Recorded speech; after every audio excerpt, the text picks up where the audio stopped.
त्यांच्यासोबत घडलेले अनुभव ऐकूयात. नमस्कार सर. नमस्कार. काय आपलं नाव? माझं नाव ललित कुमार मोरे आहे. मी मूळचा कोकणचा आहे, पण आता काही कामानिमित्त मी पुण्यामध्येच राहतो. झाले असतील मला साधारणतः 4-5 वर्ष, मोर दॅन 4-5 वर्ष पुण्यामध्येच आहे मी. बरं, आणि करता काय तुम्ही? मी एका कंपनीमध्ये ॲज अ सेल्स मॅनेजर म्हणून आहे आणि माझा एक छोटासा स्वतःचा व्यवसाय देखील आहे. बरं. पाण्यासंदर्भातला आहे. वॉटर मॉडिफिकेशनचा माझा व्यवसाय आहे. पुण्यामध्येच? नाही, हा मी माझ्या गावाकडे चालवतो. ओके. बरं, काय काय कसे तुमच्यासोबत अनुभव घडले आणि सुरुवात कशी झाली या सगळ्या गोष्टींची? सुरुवात कशी झाली तर सुरुवात तुम्ही जर का विचार केलात तर मुळात कोकणामध्ये तर काही गोष्टी ज्या आहेत त्या कॉमनली चालत असतात. एक 1996-97ची गोष्ट असेल ही. ऑब्वियसली जी गावातली मुलं आहेत सगळी, तुम्हाला तर माहिती आहे गावामध्ये काही एवढं काही अगदी हे चालत नाही. गावामध्ये सगळी मुलं 8-10 वर्षाचा मुलगा झाला का तो सगळ्या गोष्टींसाठी ॲग्रेसर असतो. असाच एक अनुभव आहे. मे महिन्याची वगैरे सुट्टी असेल त्यावेळेला आम्हाला शाळेमध्ये सुट्ट्या असल्यामुळे दिवसभर खेळायचं आणि सगळं नदीवरती जा, कुठे चिंचा काढायला, बोरं काढायला वगैरे ते सगळं चालू असायचं. तर कोकणात अशी पद्धत नाही म्हणता येणार आहे, पण सर्रास सगळीकडे होतं. हे कसं होतं की दिवसभर तुम्ही इकडं जनावरं म्हणता त्याला, आमच्या इकडं त्याला ढोरं म्हणतात. जे गाई बैल जे असतात त्यांना आम्ही ढोरं म्हणतो. तर दिवसभर जंगलामध्ये ढोरं आपली चरतात का असे मिळते खातात आणि संध्याकाळी त्यांना नदीवरती पाणी पिण्यासाठी नदीवरती घेऊन जायला लागायचं. त्यावेळेला आम्हाला काकांची वगैरे आमच्या गुरं होती, ढोरं होती, आम्ही ती आपले घेऊन सगळेजणं जायचो. बस असं गेलो आणि ढोरांनी पाणी पियायला का त्यांना कोणी सोडायला यायची गरज नाही, ती आपलं त्यांचं ते घरी निघून यायचे. पण आम्ही काय करायचो, आम्ही नदीमध्ये आपल्या आंघोळी करत थांबायचं. जेवढं काळोख पडे तोपर्यंत आपलं थांबायचं. असाच एक भाग आहे. ढो म्हणतात त्याला, आमच्याकडे ढो म्हणतात. इकडं डोह म्हणत असतील, कारण की सगळीच नदी वाहती नसते. काही ठिकाणी काही भाग असतो तिकडं पाणी साचलेलं असतं आणि तिकडे तुम्ही आपली मजा करू शकता. तसंच एक ढो आहे. तर ह्या ढोहामध्ये आम्ही आंघोळ वगैरे आणि तो नित्यक्रम असायचा. आंघोळ करायची नदीमध्ये. पण एकदा बरं हे असं नाही आहे की पहिल्यांदाच गेलो होतं आणि ती गोष्ट पहिल्यांदा, असं नाही आहे. पण ते अगदी असंच करता इकडे आंघोळ केली आणि अगदी असं मनात आलं ते की यार चिंचा वगैरे दिसत आहेत, चला बघू आता उन्हाळ्याच्या सुट्ट्या काय दुसरी काम आहेत म्हणून चिंचा काढाव्या. बहिणीला पण थोडंसं आवडतं. बहीण पण म्हणली हा ठीक आहे आणा काढू. एक जण खाली थांबला माझ्याबरोबर. हां, लहानपणी झाडावरती चढण्यासाठी एक्सपर्ट होतो, एवढं तर नक्की 100% सांगाल. गावाची पोरं तशीच असतात. झालं, गेल्याच्या नंतर इकडे बघितलं चिंचा वगैरे जास्त आहेत. मग आपला चढलो झाडावरती, काढल्या भरपूर चिंचा, काढल्या अगदी भरपूर काढल्या. खाली आलो आणि निघालो घरी. संध्याकाळी एक 6:30-7 साधारण अंधार पडत आला, काळोख होत आला आता. आणि गावाकडे काय होतं ना, गावाकडे 7:30-8 वाजता लोक जेवण करून 8:30-9पर्यंत झोपून गेलेली असतात. आम्ही आपले 6:30पर्यंत घरी आपले पोचलो. संध्याकाळी घरी गेलो आणि काही नाही, म्हणजे जाईतोपर्यंत काहीच नाही. पण संध्याकाळी घरी गेल्याच्या नंतर आला ताप, थोडं बॉडी वगैरे जड झाली. हा स्वतःचा मालाच झाला. बरं, आता घरामध्ये सांगावं नदीच्या पाण्यामुळे आहे तर परत सोडणार नाहीत. दुसऱ्या दिवशी काय बोललो नाही, शांत. पण जसा ती वेळ जात गेली तसं असं व्हायला लागलं की ताप चढला, बॉडी जड झाली, डोळे बंद केल्याच्या नंतर काहीतरी वेगळे दृश्य दिसत आहेत, असं सगळं व्हायला लागलं. मग थोडंसं आईला माझ्या शंका आली. पण काय झालं, त्यावेळेलाच ज्यावेळेला तुम्ही झाडावरती चढलो होतो त्यावेळेला गावातल्या एका माणसाने मला बघितला होता की हा ह्या झाडावर चढला आहे. जसं आम्ही आमची ढोरा घेऊन जातो तशी लोक पण येत असतील ना, तसं तो गावातला होता. तो पण ढोरा घेऊन आला होता, पण त्यांनी बघितला होता. मग त्यांनी माझ्या आईला सांगितला की हा त्या ठिकाणी त्या झाडावरती चढला होता. बरं, मग आईने मला विचारलं की कुठं गेला होतास तू, कुठनं आणल्यास चिंचा? तर मग आपलं सांगितलं मी आपला अमुक ठिकाणी येतो, शेंडव म्हणून आहे तो भाग, तिथं एक खालच्या साईडला खालच्या पांदीत गेलो होतो. त्या गवंडानी वरती चढलो आणि गवंड म्हणजे तो एक रस्ता असतो, तो ढोरांचा येणार, त्याला गवंड म्हणतात आमच्याकडं.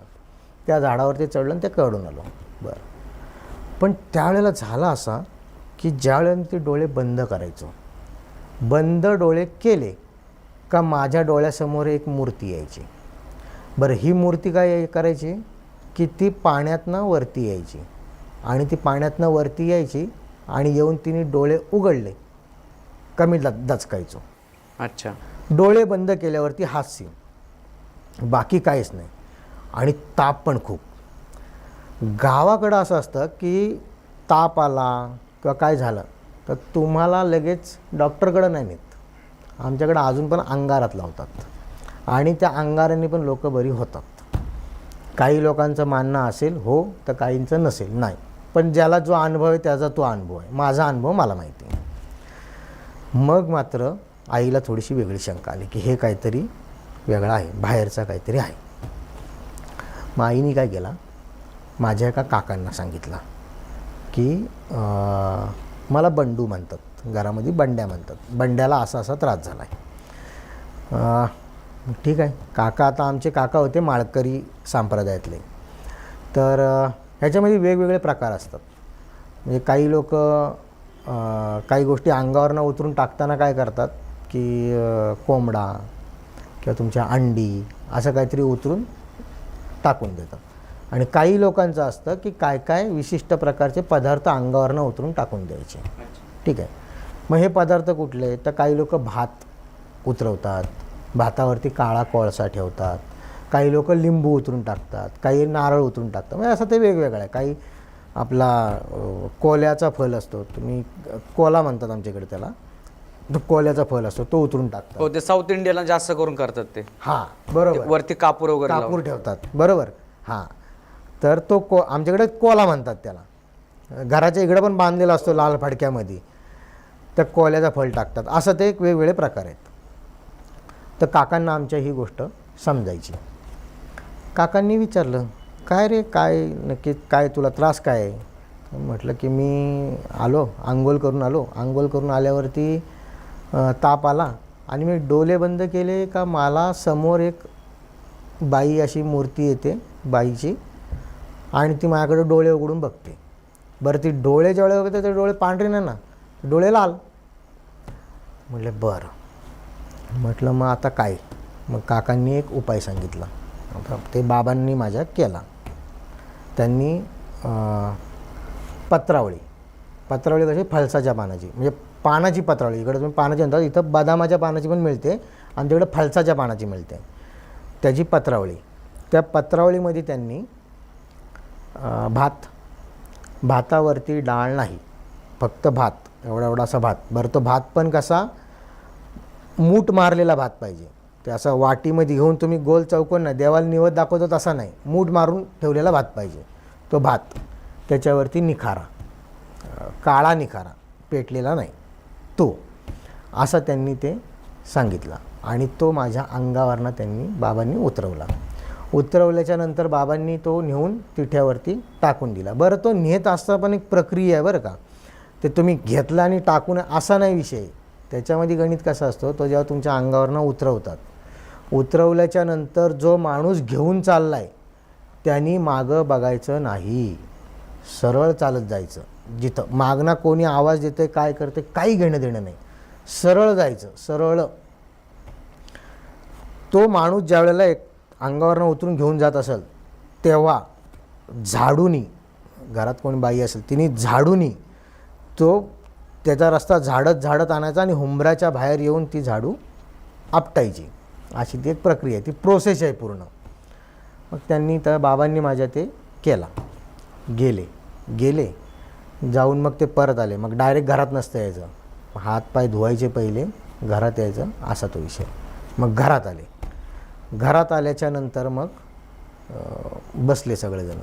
मग मात्र बाबांनी माझ्या काकांनी, म्हणजे मोठे काका होते माझे, त्यांना विचारलं की नक्की गणित काय झालं, म्हणजे का झाला असा. तर ते विषय कसा होता की ज्या भागातनं मी त्या चिंचा आणल्या होत्या, ज्या झाडावरनं, त्या झाडाच्या खाली एक असं काहीतरी गोष्ट आहे की त्याला त्याच्या भागामध्ये गेलेलं चालत नाही, बाहेरचा माणूस पाहिजे नाही, ते तीच राहणार.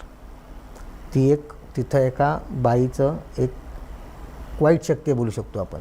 ठीक आहे. भूत नाही बोलता येणार, वाईट शक्ती आहे. भूत आणि वाईट शक्ती दोघांमध्ये फरक आहे. वाईट शक्ती आहे तर तिला आवडत नाही की तिच्या ह्याच्यामध्ये तुम्ही काय कराल, माझ्या भागात नाही यायचा. म्हणजे तुम्ही बाकी काही करा पण माझ्या भागात यायचं आणि माझ्या भागातनं काय घेऊन पण जायचं नाही असं आहे. तर मग ते विचारलं की काय होता नक्की. त्यावेळेला काकांनी सांगितलं की त्याला माहिती नव्हतं ते, पण ती त्याच्या मागणं आली.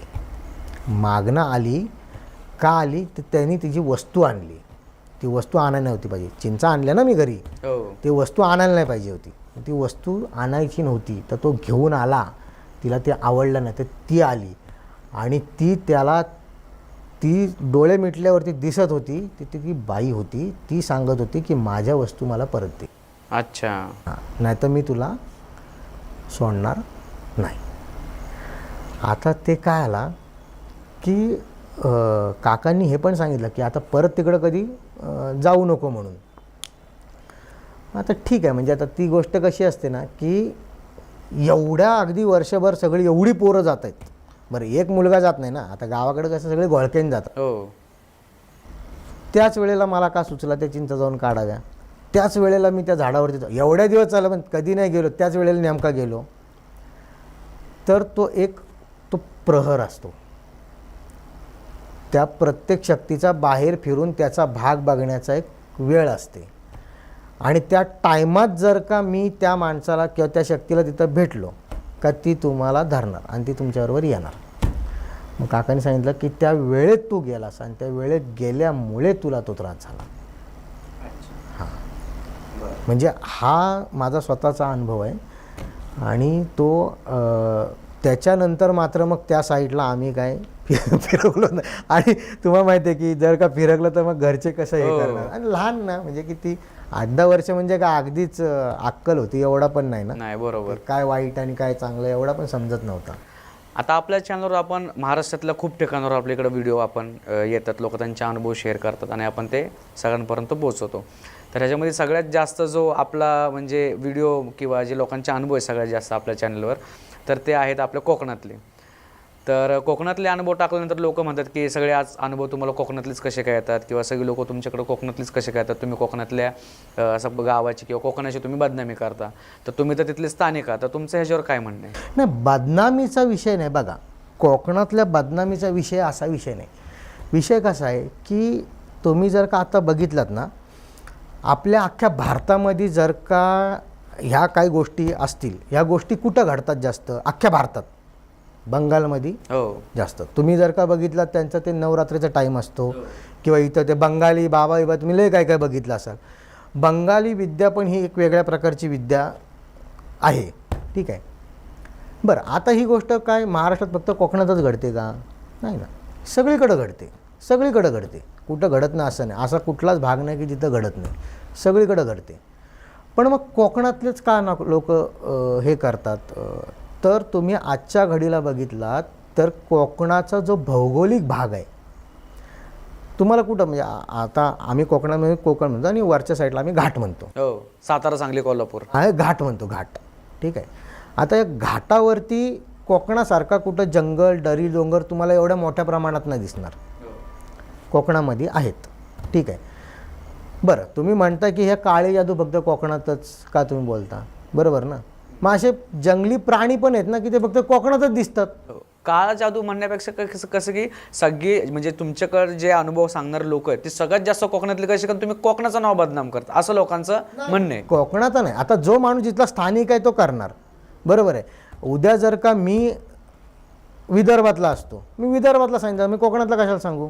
मी कोकणातला आहे म्हणून मी कोकणातला सांगतो, जो माझा अनुभव आहे. ह्याच्यामध्ये कोकणाला बदनाम करण्यासारखा असा काही विषय नाही आहे.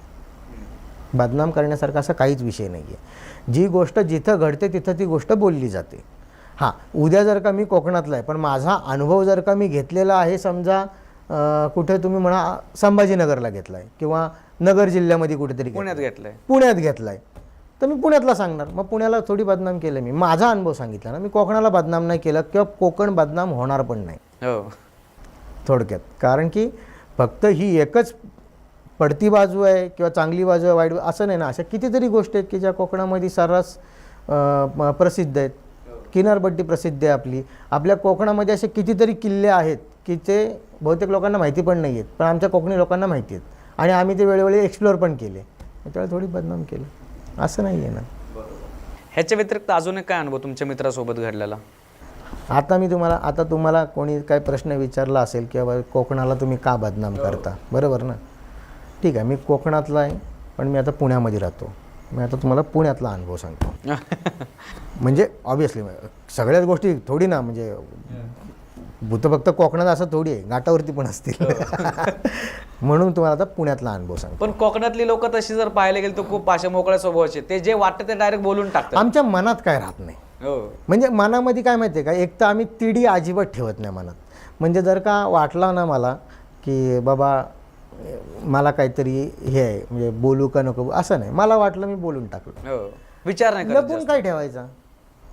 म्हणजे तिडी ठेवायचीच नाही ना. क्लेश कशाला पाहिजे कोणाबद्दल, ठेवायचाच नाही क्लेश, काय फरकच नाही पडत. काय म्हणजे राग रुसवा धरून काय उपयोग आहे. आणि ह्या सगळ्या ओघांमध्ये मग लोक अनुभव सांगतात, असं आहे. कोकणातला आहे पण मी तुम्हाला पुण्यातला अनुभव सांगतो चांगला. म्हणजे असं पण नाही आहे की काय म्हणतात त्याला काहीतरी उगाचच सांगायचं म्हणून, पण जो मी स्वतः अनुभव घेतला आहे तो तुम्हाला सांगतो. कात्रज भागामध्ये एक माझा मित्र आहे, ठीक आहे, जवळचा मित्र आहे. अगदी येणं जाणं त्याच्या घरी आहे, त्याचं माझ्या घरी येणं जाणं आहे. आणि आजची ओळख नाही आहे, फार जुनी ओळख आहे आमची, ते माझी आणि त्याची, ठीक आहे. तर त्याचा काय होता, एक असाच आमचा प्लॅन ठरला मित्रांचा. तुम्हाला पण माहिती आहे की त्याची वाईफ वगैरे मंडळी घरी नव्हती, कोणी माहेरी गेल्या होत्या, एकटाच घरी होता. आमचा आपला ठरला जाऊ, थोडंसं बसू आणि जेवण खाऊन करून मग निघून येऊ रात्रीचे, असा आमचा प्लॅनिंग ठरला. मी साधारणतः इथनं 3:30-4 वाजता निघालो. मी आणि माझा अजून एक आमचा कॉमन फ्रेंड आहे, आम्ही दोघंजण इथून निघालो, तो घरीच होता पोरगा. गेल्याच्या नंतर मग गेलो, ते चहा पाणी वगैरे घेतलं. मग असंच अगदी ठरला की काय करायचं, रात्री जेवायला काय हे करायचं. तर मग ठरलं बाबा काहीतरी आणू बाबा बाहेरनंच पार्सल, इथं बाहेरनंच काहीतरी पार्सल आणू. चिकन बिकन आणायला गेली ही पोरं. संध्याकाळी 6-6:30चा टाईम असेल, 6:30-7 पकडा तुम्ही, 7-6:30-7चा टाईम असेल. साधारणतः एक एप्रिल-मेचा महिना होता, प्रचंड उन्हाळा. आणि आपल्या पुण्यात तर तुम्हाला माहिती आहे उन्हाची काय परिस्थिती आहे सध्या. गेलो आम्ही, ही पोरं गेली हे आणायला, मी घरामध्ये एकटाच होतो. आता ती येतात तर काय करू म्हणून मी आपला सहज पलंगावरती आडवा झालो, टी व्ही लावला होता. पण काय कोणास ठाऊक त्यावेळेला चला माझा डोळा लागला, थोडासा डुलका आला मला.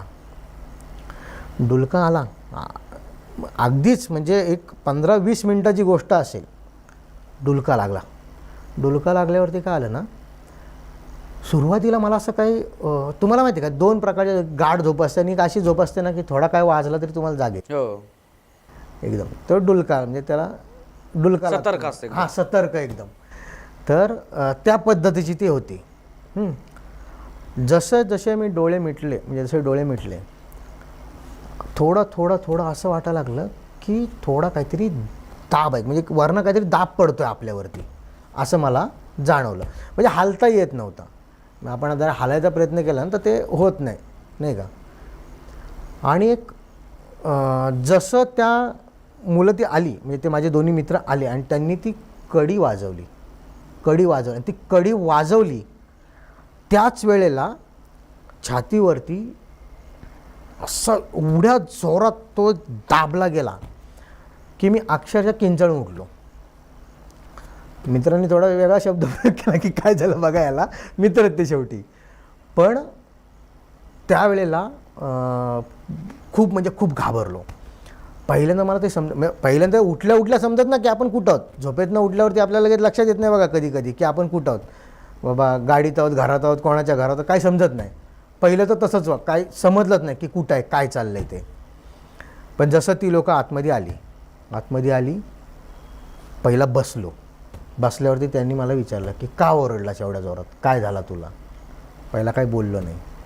ते का मी त्याला थोडं पाणी बिणी आणून दिला. थोडं होतं मी घाबरल्यासारखं होतं. ते आपण किती म्हटलं किती स्ट्रॉंग आहेत किंवा काय ना, पण आज पण रात्रीचं एखाद्या सुनसान ठिकाणी जाण्यासाठी कोणी असू दे त्याला थोडासा त्रास होणारच. मग त्यांनी पाणी वगैरे दिलं. मग त्यांनी विचारलं झालं काय तुला असं की तू एवढ्या जोरात का किंचाळून उठलास.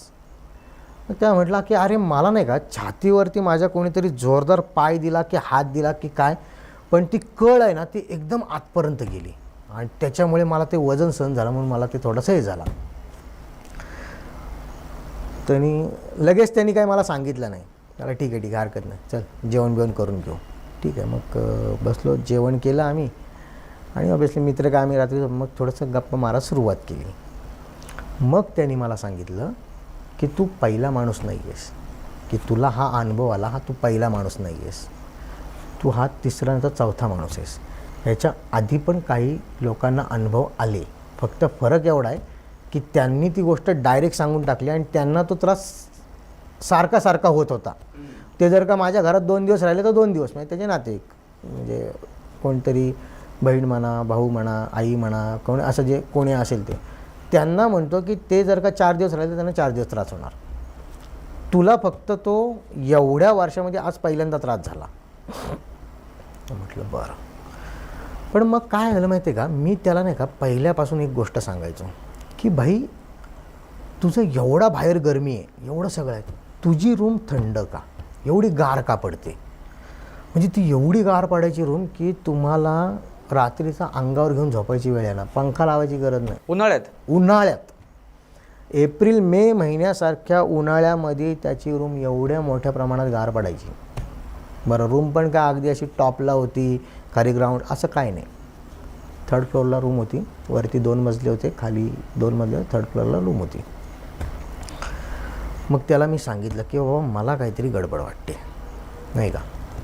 मग तो बोलला की काय तुला. तर म्हटलं की अरे तू कधी बघितलंस का की एवढा सगळा असून पण तुझी रूम कधी पण गारच असते. उन्हाळा असू दे, पावसाळा असू दे, हिवाळा असू दे, काही असो तुझी रूम गारच असते. मग ती गार का असते. म्हटलं इतर म्हणजे तुझ्यावरती खाली पण तू कोणाला विचारलं ना तुमच्या घरात कसं किंवा कधी जाणं झालं असेल, तुला जाणवलं असेल. तो हो यार मी कधी ही गोष्ट मार्क नाही केली. आता त्यांनी मार्क का नाही केली की त्याला ती समजली नसेल, त्याला ते कळलं नसेल किंवा काय, किंवा त्याला काय त्यातलं माहिती नसेल म्हणून, आपल्याला नाही माहिती, पण ते मला जाणवलं. मग त्याला म्हटलं ठीक आहे आपण काय करू, आपण थोडंसं जरा बघू बाहेरचं काहीतरी. मग आम्ही ठरलं की बाबा असं असं. तर एक माझ्या ओळखीचा एक माणूस आहे नाशिकच्या पुढे, एक सटाणा नावाचं एक भाग आहे, तिथे एक गाव आहे, त्या गावातला एक माणूस आहे. तो माणूस शंकराचं भक्त आहे, अगदी साधा, एकदम साधा माणूस. म्हणजे तो माणूस गावंड्याचं कामं करतो पण शंकराचा तो भक्त आहे. त्याचं पण एक आहे वेळ की तो, आता हे जे बघणारी लोकं असतात ना यांची एक वेळ असते बरं का. हे तुम्ही कधी उठून जाऊन नाही बघू शकत. काही लोक नवरात्रीच्या 9 दिवसात बघत नाहीत बाहेरचं किंवा काय असं ते असतं. तर मग आम्ही काय केलं, आम्ही ह्याच्या घरावरनं एक असा तांदूळ हे करून घेतले, भारावून घेतले आणि आम्ही गेलो त्या माणसाकडे गेलो. त्यांनी ते बघितलं आणि ते तांदूळ वगैरे सगळं बघितलं. त्यांनी असं सांगितलं की तो जी जागा होती त्यावेळेला, ठीक आहे, त्या ठिकाणी एक झाड होता. तो झाड कसला होता, पिंपळाचा. आणि तो झाड ज्या वेळेला ती बिल्डिंग बांधायची होती त्यावेळेला तो झाड तोडला. तो झाड तोडल्यावरती तिथं जी राहणारी वाईट शक्ती होती त्याला मुंजा म्हणतात. मुंजा हा कधीही ज्या ठिकाणी मुंजाचं वास्तव्य असेल त्या ठिकाणी तो परिसर तुम्हाला गारच भेटणार. म्हटलं वरचा भाग गरम आहे, खालचा भाग आहे, ह्याचंच का गार असेल ना. हो. हां. तर त्या झाडाच्या तो कुठपर्यंत चढायचा, तो जास्त कुठल्या फांदीवरती बसायचा, तो तेवढाच भाग तो तुम्हाला जाणवणार, असं त्या माणसाने सांगितलं. म्हटलं च्या आईला हे काहीतरी वेगळंच भानगड आहे. मग आता ह्याला करायचं काय. त्याने म्हटलं माझ्याकडनं होणार नाही, 2च ऑप्शन आहेत, तुम्ही दुसरा कोणतरी माणूस बघा नाही तर तुम्ही तो घर सोडून द्या, तुम्ही त्या घरात राहायचं बंद करा.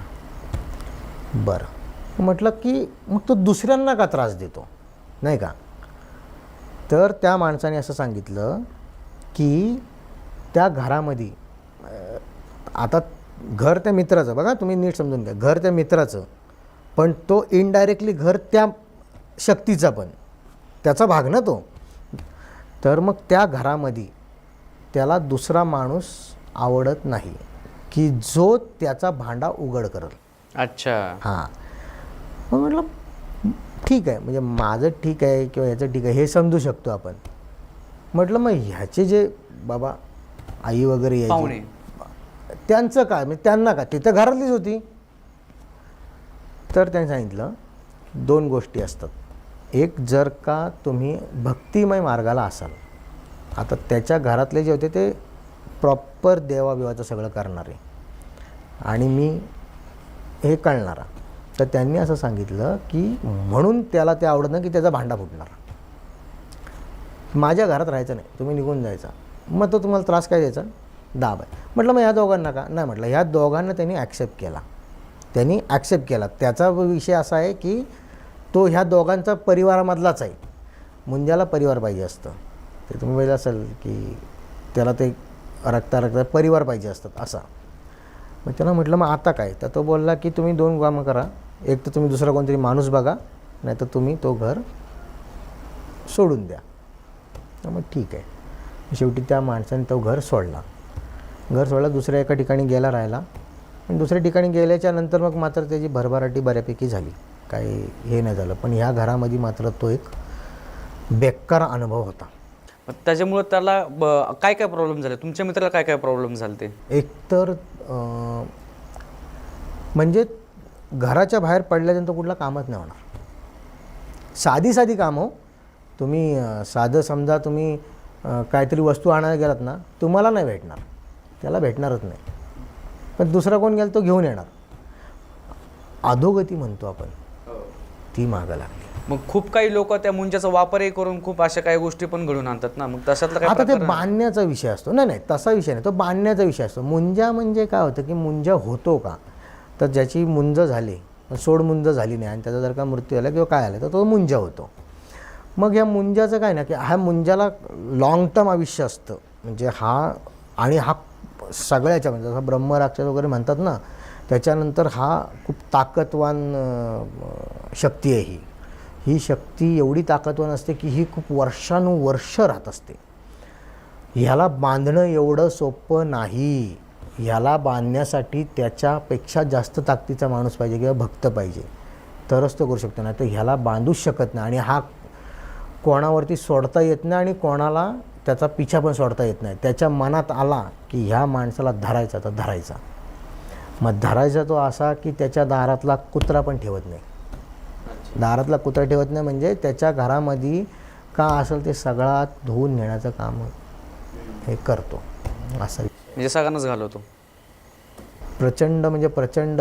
बरं, हे फक्त तेच नाही, अशा बऱ्याचशा गोष्टी आहेत ना की ह्या वाईट शक्ती करतात. काही लोक असं पण करतात की जी जकीण आपण म्हणतो, हो ठीक आहे, ह्याला बोलवण्याची एक विधी आहे. ही एक ठराविक अमावस्येच्या वेळेला वगैरे ते करतात, असं आहे, ती एक विधी आहे. मग ह्यांना काय आवडतं, तर ह्यांना माणसाच्या केसांचा जळलेला वास जाम आवडतो. बापरे. म्हणजे माझ्या वाचण्यामध्ये पण आलेलं आहे आणि माझ्या काही लोकांच्या ऐकण्यामधनं पण मी ऐकलेलं आहे की केस जाळतात आणि त्याच्यावरनं त्यांना बोलवतात आणि त्यांना बंदिस्त करतात, बांधून ठेवतात. मग त्यानंतर मग तो जो कोणी असेल माणूस बांधणार, तो मग त्याला पाहिजे ते काम तिच्याकडनं करून घेतो. म्हणजे याचा वाटोळा कर, त्याचा हे कर, किंवा मला आमकं पाहिजे हे ते, असं ते करत राहतो ते. पण मग ह्या गोष्टी पण होतात. म्हणजे आता हे कसं आहे ना की ह्या सगळ्या गोष्टी म्हणजे तुम्ही गाणगापूरला वगैरे तिकडं बघितलं असाल की तिकडं सगळे ते भूतं वगैरे खांबावरती वगैरे चढतात, बरोबर ना. मग तशीच ही म्हणजे वाईट शक्ती ही काढण्यासाठी पण लोक प्रयत्न करतात ना. खूप असे माणसं आहेत की ते खूप चांगल्या गोष्टी करतात. म्हणजे आता आपण आत्ताच्या भागामध्ये आत्ताच्या काळामध्ये जर का बोलायला गेलो तर त्याला आपण पॅरानॉर्मल ॲक्टिव्हिटीज म्हणतो, हो की जे असतात काही लोक की जे काही मशीन्स घेऊन शोधतात ना. हो खूप असं बघितलं असेल तुम्ही की ती लोक शोधतात म्हणून, बरोबर ना. पण मग फक्त नजरेनी पण म्हणजे घरात पाय ठेवल्या पण काही लोक अजून पण सांगतात की ह्या घरामध्ये अमुक अमुक गोष्ट आहे, ह्या घरामध्ये ह्या गोष्टी सगळ्या होत आहेत. अजून पण अशी लोक आहेत. आणि ही लोक तुम्हाला अख्ख्या महाराष्ट्रात, भारतामध्ये सगळीकडे भेटणार. प्रत्येकाची भाषा वेगळी, हे वेगळं, भाग वेगळा, पण अशी खूप लोक आहेत, खूप लोक आहेत, खूप. एक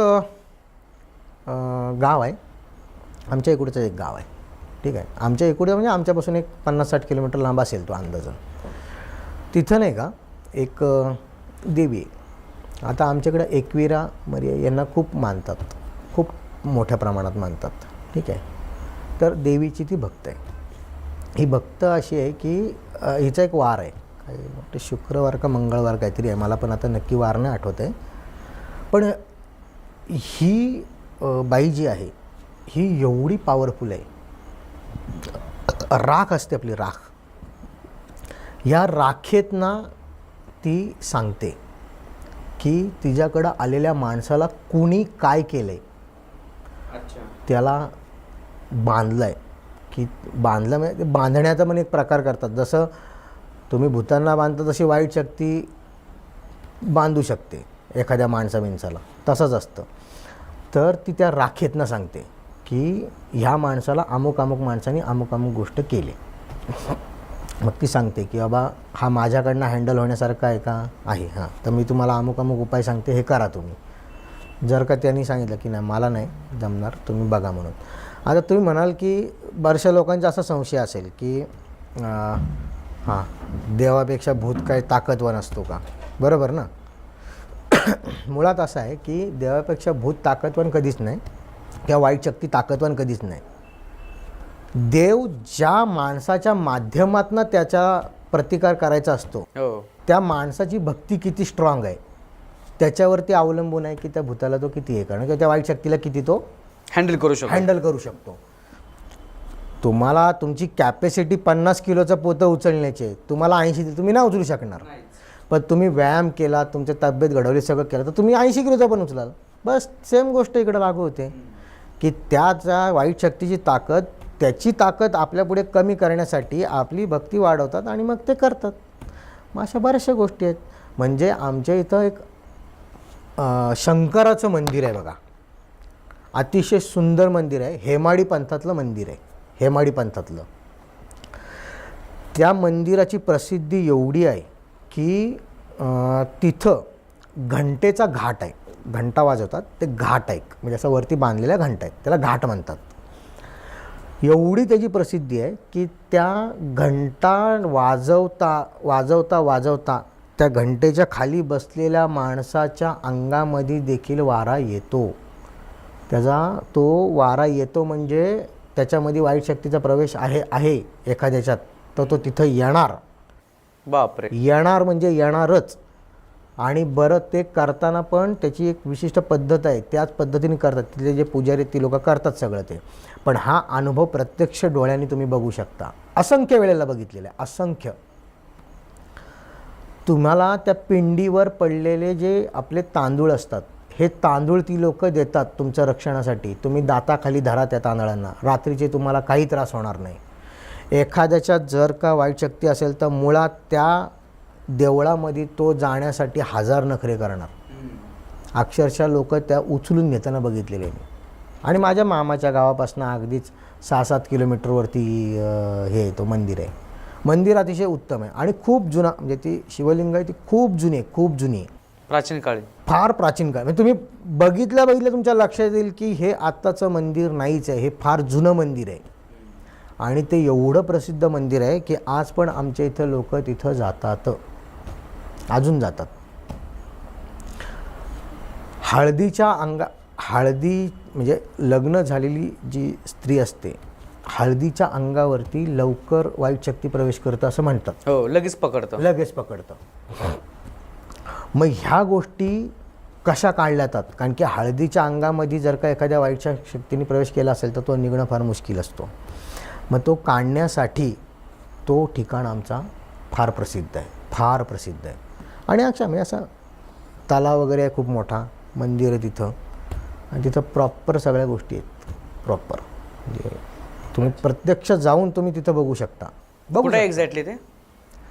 तुम्ही साधारणतः खोपोलीपासून 40 किलोमीटर पुढे गेल्याच्या नंतर एक पेडली नावाचं गाव लागतं. पेडली. हां, तिथून आतल्या साईडला एक 10 किलोमीटर वीरेश्वर नावाचं मंदिर आहे. ते वीरेश्वर.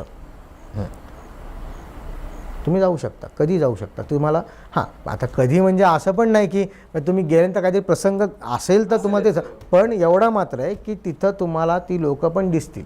कुठली की जी लोकं ते करतात, ते समजा पुजारी आहेत तिथले, किंवा तिथले जे काही जी मेन करणारी लोक आहेत ते करतात ती लोकं. असं आहे.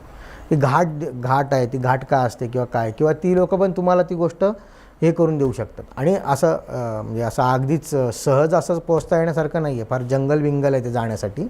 रस्ता आहे, गाडी जाऊ शकते आपली, पण जंगलाचा भाग आहे थोडासा असं. हां, हे असं एवढं उत्तम असं हे आहे. म्हणजे जी लोकं म्हणतात ना की बघा, मी तुम्हाला एकदम मोहिते स्पष्ट सांगतो, चांगली बाजू आहे ना तर वाईट बाजू पण आहे. बरोबर. जर का वाईट बाजू आहे ना तरच चांगल्या बाजूला महत्त्व आहे. हो, हे अगदी खरं. लक्षात घ्या. म्हणजे मला काय बोलायचं तुम्ही नीट लक्षात घ्या. सगळ्याच गोष्टी चांगल्या असतील ना तर मग ती चांगली आहे हे आपण कसं मानणार. किंवा सगळ्याच गोष्टी वाईट असतील तर मग चांगलं काय असतं आपल्याला माहितीच नाही पडणार. तसंच असतं. म्हणजे जर का चांगली शक्ती आहे नाही का, याचा अर्थ वाईट शक्ती पण आहे.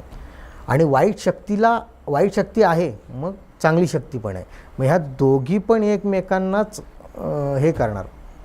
म्हणजे ते साहजिकच तसंच आहे ना, एकच बाजू उचलून धरून कशी जमणार असं आहे. तर हे होते सगळे तुमचे अनुभव. साधारणतः हे असं सगळं आहे बघा. तर मित्र